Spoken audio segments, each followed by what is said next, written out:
블라인드에 내가 검색을 해봤는데 연봉을 13으로 나눈 회사들이 그렇게 만약에 급이라고 안내가 되어 있다? 그 말은 채용 공고에 고지된 것만큼 내가 못 받을 수도 있다는 의미거든요. 내가 얼마 전에 아는 후배한테 카톡이 왔는데 연봉을 약간 사기당한 것 같다고. 연봉 사기가 있어? 입사할 때 공고문에 써있는 내용하고 계약서가 쓸 때 돼서 쓰는 거랑 내용이 다르다는 거야. 어떻게 그럼? 근데 생각보다 이런 사례가 되게 많더라고, 주변에. 뭐 퇴직금 연봉에 포함한 해 만에부터 시작해가지고 상여급이 어떠니, 성과급이 어떠니 이게 설명 듣지 못하는 것들이 되게 많은 거지. 그러면은 내가 구직자 입장에서는 약간 사기당한 느낌을 받을 수가 있잖아. 그치. 나는 설명을 받지 못했으니까.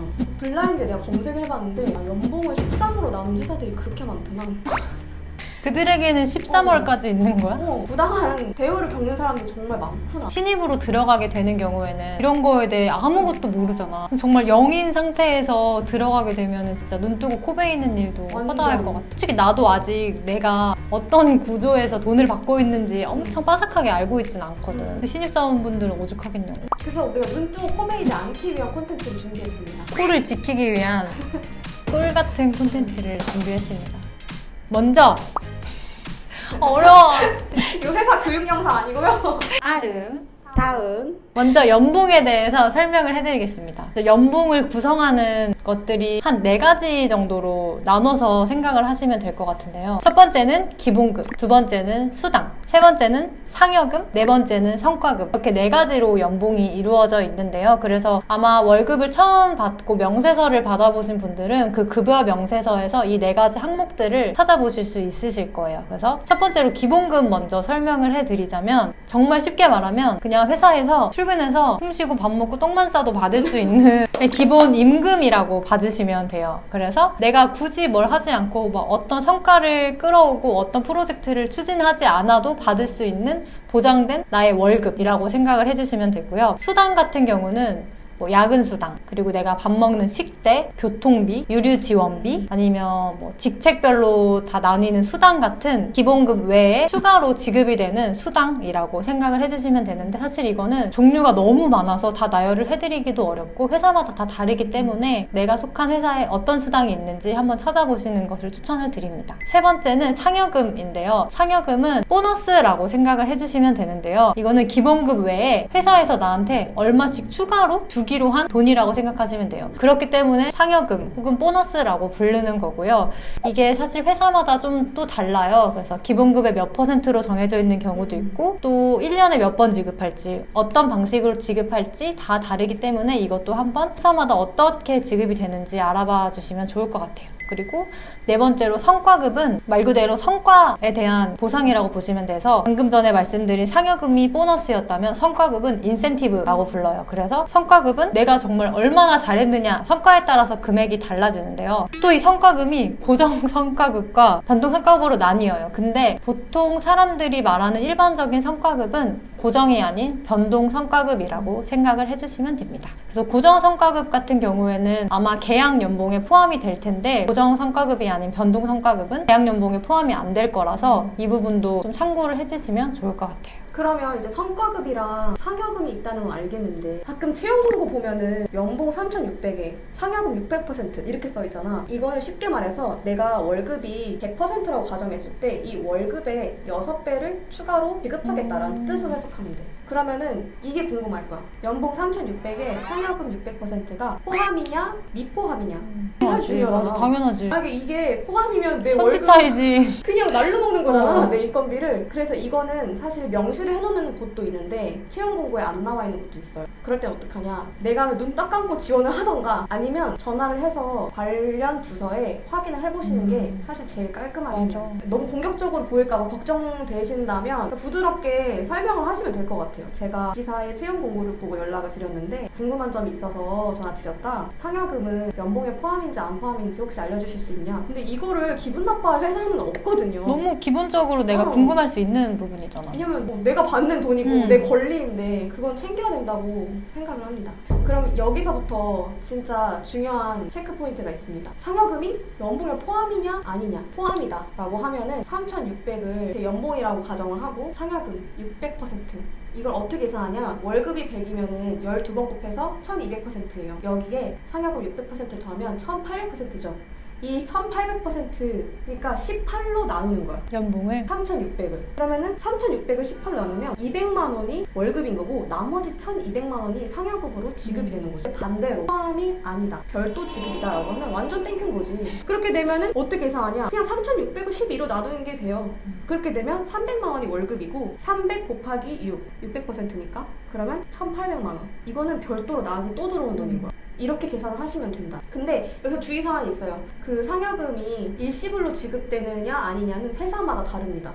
그렇기 때문에 사실 이 부분은 물어보기가 되게 민감하실 거예요. 저한테 일시불로 주실 건가요? 맞아, 맞아. 할부로 주실 건가요? 이렇게 물어보면 너무 싸가지 없어 보이잖아. 그래서 이걸 물어보냐 안 물어보냐는 본인의 의지인데 회사마다 다르다. 회사 내규에 따라서 지급 방식이나 이런 게 다 천차만별이에요. 그렇기 때문에 참고를 하셔야 되고 뭐 예를 들면 이런 거죠. 두 번에 나눠서 300%, 300% 지급할 수도 있는 거고 아니면 12로 나눠서 뭐 10%씩 매달 지급할 수도 있는 거야. 그건 회사 마음이야. 그렇기 때문에 근로계약서를 작성하실 때 뭐 임금의 구성 항목이라든지 계산 방법, 지급 방법 포함되어 있는지 확인을 하셔야 되고 그걸 다 확인하시고 내가 이해가 됐으면 그 계약서에 사인을 하시면 되겠습니다. 내가 이해가 안 됐고 이게 무슨 말인지 모르겠다 그러면 담당 직원에게 이제 여쭤보셔야죠. 근데 아까 처음에 말했던 사례 있잖아. 블라인드에 보면은 연봉을 13으로 나눈다는 회사가 정말 뭐야 많거든. 그거는? 채용 공고에서 드러내는 경우도 있지만 드러내지 않고 있다가 계약서를 쓸 때 나누기 13을 얘기하는 회사가 있어. 근데 이건 뭐냐? 최대한 기본급을 낮게 주려고 하는 거야. 아 그러니까 그러네. 최대한 돈을 덜 주려고 하는 거야. 나눌수록 기본급이 쪼개지네. 야 그냥 초등학생도 알아. 나누기 수가 커질수록 내 파이가 적어진다는 거. 진짜 피자를 4시 먹는 거랑 8명에서 먹는 거랑 다른 거지. 근데 연봉을 12로 깎아야 되는 걸 13으로 깎아봐. 당연히 내 월급이 적어지지. 기본급이 낮아지는데. 그럼 여기서 또 궁금증이 생길 거야. 13으로 나누든 14로 나누든 어쨌든 내 파이는 작아지는 건데 그러면은 12로 나눈 나머지 금액들은 언제 어떻게 주는 거냐? 그거는 해당 연도 그러니까 2021년이면은 2021년 1월부터 12월까지 1년의 기간 동안 회사가 정한 방식에 따라서 나눠 지급하는 거지. 그게 이제 아까 말한 상여금이 되는 거지. 그래서 나누기 13을 한다. 그럼 나머지 그 12에서 13을 빼면 마이너스 1이잖아요. 그 1만큼을 상여금으로 한 번은 나한테 나오겠구나. 그게 한 번이 될지 여러 번이 될지 몰라요. 하지만 그 금액만큼 쪼개서 나한테 들어온다. 이렇게 생각을 하시면 될 것 같습니다. 그럼 그 나머지 마이너스 1은 기본급에 포함이 안 되는 금액이 되는 거겠네. 그치, 기본급 외인 거. 상여금이나 뭐 성과금이나 그런 이름으로 따로 지급되는 항목이기 때문에 기본급 외다. 그렇기 때문에 나누기 13 이상부터는 기본급이 일단 낮아졌다. 내 기본급이 깎였다라고 일단 한번 판단을 해보셔야 될 것 같아요. 근데 이게 되게 중요한 게 이직을 할 때 연봉 협상을 하잖아요. 근데 이때 중요하게 보는 연봉 테이블이 기본급이에요. 그래서 너가 상여금을 얼마나 받았건 우리는 관계가 없고 너가 기본급을 얼마나 받았는데 이게 기본 테이블로 깔고 들어가기 때문에 이 기본급이 어느 정도 높낮이 있느냐에 따라서 여러분들이 다음 회사에 갈 때도 굉장히 많은 영향을 미치기 때문에 좀 중요하게 짚고 넘어가셔야 되는 부분 중에 하나라고 생각을 하시면 될 것 같아요. 그럼 이제 최종적으로 알겠는데 어떤 회사를 걸으면 되냐? 중요하지. 연봉 구조 알겠는데 채용 공고에서는 확인이 불가능하지 않냐? 나누기 13 하는 것도 계약서 작성할 당시에 알게 되는 경우도 많은데 실제로 어떤 회사를 도망쳐야 되냐? 저희가 딱 정해드리겠습니다. 첫 번째로 연봉에 퇴직연금을 포함시키는 회사가 있어요. 진짜 정말 놀랍지만 있고 그런 공고들이 버젓이 올라와 있는 곳들도 꽤 있더라고요. 그래서 이 경우 어떻게 적어놓냐면 앞서 말한 것처럼 상여금 포함해서 13으로 나눠서 연봉을 지급하겠다라고 적어놓았잖아요. 이런 회사들은 퇴직금을 포함해서 연봉을 13으로 나눠서 지급한다고 써놨어요. 퇴직금이라는 게 1년에 내 한 달치 월급만큼 쌓이는 게 퇴직금이거든요. 그렇기 때문에 이렇게 공고를 낸 회사들은 너의 월급을 13번에 걸쳐서 줄 것이다. 이것이 너의 연봉이다. 근데 13개 중에 한 번은 너의 퇴직금이야. 이렇게 공고를 하는 곳들이기 때문에 이런 곳들은 필시 조심을 하셔야 됩니다. 사실 이게 말장난이거든. 그냥 13으로 나눌 필요 없이 12로 나누면 되고 퇴직금은 퇴직금대로 별도 지급하는 게 맞아요. 통상적이에요. 맞아요. 근데 굳이 뭐 13으로 나눠서 뭐 퇴직금이 연봉에 포함이니 아니니 하는 거는 사실 말장난이에요. 그래서 사실 이렇게 말장난하는 회사는 나한테 좋은 대우를 해줄 확률이 높은 곳은 아니다.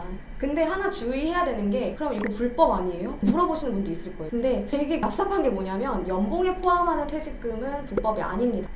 근데 월급에 퇴직금을 포함한다? 그건 불법이에요. 예를 들어서 3,600만 원의 연봉인데 12로 나누잖아요. 그 12로 나눈 금액에 퇴직금이 포함되어 있어. 그럼 그건 불법이야. 근데 13으로 나눈 다음에 나머지 12를 뺀 1을 퇴직금으로 너한테 줄 거야 는 불법이 아니죠. 또 틀린 말은 아니지. 월급에 포함되어 있지 않으니까. 근데 한 가지 주의하셔야 되는 건 내가 근무하는 중에 퇴직금이 지급되는 거는 불법이에요. 내가 근무가 다 끝나고 퇴사 시점에 줘야지 그게 합법이에요. 말 그대로 퇴직금이니까. 퇴직금이기 때문에. 그 두 번째로 주의해야 되는 게 성과급이 변동 성과급인지 고정 성과급인지를 체크해 보셔야 돼요. 왜냐하면 이 성과급이라는 게 매년 똑같이 나올 수 있는 금액이 사실 아니거든요. 회사마다 다르고 회사 사정에 따라 다른 건데, 근데 만약에 변동 성과급이라고 안내가 되어 있다? 그 말은 채용 공고에 고지된 것만큼 내가 못 받을 수도 있다는 의미거든요. 사실 올해는 우리 회사가 사업이 잘 돼서 너한테 이만큼의 성과급을 줄 수 있을 것 같아. 취직했는데 갑자기 회사 사정이 안 좋아져서 회사는 변동 성과급으로 지급한다고 했기 때문에 작년만큼은 너한테 못 줄 것 같아. 이렇게 돼버리면 동의한 나만 바보가 되는 거야. 그치, 손가락 빨아야지. 그래서 애초에 이 변동 성과급을 연봉에 포함하는 것 자체가 말이 안 되지. 그게 진짜 양아치인 거야. 연봉은 보장된 어떤 금액을 너한테 제시를 해준다 이 뜻인데, 보장할 수 없는 변동 성과급을 어떻게 보장해서 연봉에 포함을 시켜. 이것도 마찬가지로 말장난이기도 하고 어떤 이 구직자들을 홀리기 위한 하나의 트랩이 될 수 있다. 그래서 조심하는 게 좋습니다. 그리고 마지막으로 내일 채용 공제가 해당되는 회사들이 있어요. 너무 좋은 정부 제도이고 정말 저도 이제 잘 가입을 해서 이득을 받고 있는데, 이 내일 채용 공제를 연봉에 포함시키는 회사가 있어요. 놀랍게도 또 당당하게 써놓습니다. 내일 채용 공제 포함 막 별표 이렇게 해가지고. 근데 사실 이거는 국가 그리고 나 그리고 회사에서 합심해서 이제 돈을 모아서 근로자한테 이익을 주는 어떤 제도라고 보시면 되는데, 이거를 왜 사기업의 하나의 연봉 중에 하나로 포함을 하느냐, 이거 자체가 사실 말이 안 되거든요. 너무나 당당하고 버젓이 우리 내일 채용 공제 포함 얼마입니다 이렇게 하는 곳들은 믿고 걸으면 됩니다. 진짜 이거는 정말 확실히 걸으라고 말씀을 드릴 수 있습니다. 비율이 그래서 정리를 하자면 근로계약서나 연봉계약 서류를 작성하실 때 임금의 구성 항목, 뭐 지급 방법이라든지 계산 방법이라든지 이런 내용들이 정확하게 기재가 되어 있는지 꼭 체크를 하세요. 이거는 근로기준법 17조에 나와 있는 거거든요. 그렇기 때문에 여러분들의 권리는 여러분들이 꼭 확인하고 챙기셔야 된다. 그리고 앞에서 말씀드린 것처럼 임금을 구성하는 항목에는 고정급여와 비고정급여가 있어요. 그래서 내가 지금 몸담고 있는 회사에서 고정적으로 주는 급여는 무엇이고 비고정적으로 주는 급여는 무엇인지 굉장히 야무지게 이렇게 확인을 해보셔야지 나중에 됐을 때 이런 연봉의 변동폭이랄지 아니면 연봉의 상승폭 같은 거를 잘 확인하실 수가 있기 때문에 이것도 잘 체크를 해보시길 바랍니다. 왜냐면 이직할 때 나의 몸값을 결정하는 키포인트이기 때문에 꼭 내 연봉은 내가 챙기자. 그리고 약간 그냥 느낌적으로 쎄하고 자꾸 장난질 하는 것 같은 곳들은 그냥 치세요. 치시는 게 답입니다. 뒤도 돌아보지 마세요. 헷갈리신다면 저희에게 댓글을 남겨주세요. 사실 저희도 잘 모르지만 저희가 잘 알아봐서 답변을 알아보고 답변을 드리겠습니다. 내 연봉은 내가 지킨다! 내 연봉은 내가 지킨다! 내 연봉은 내가 지킨다! Oh, you know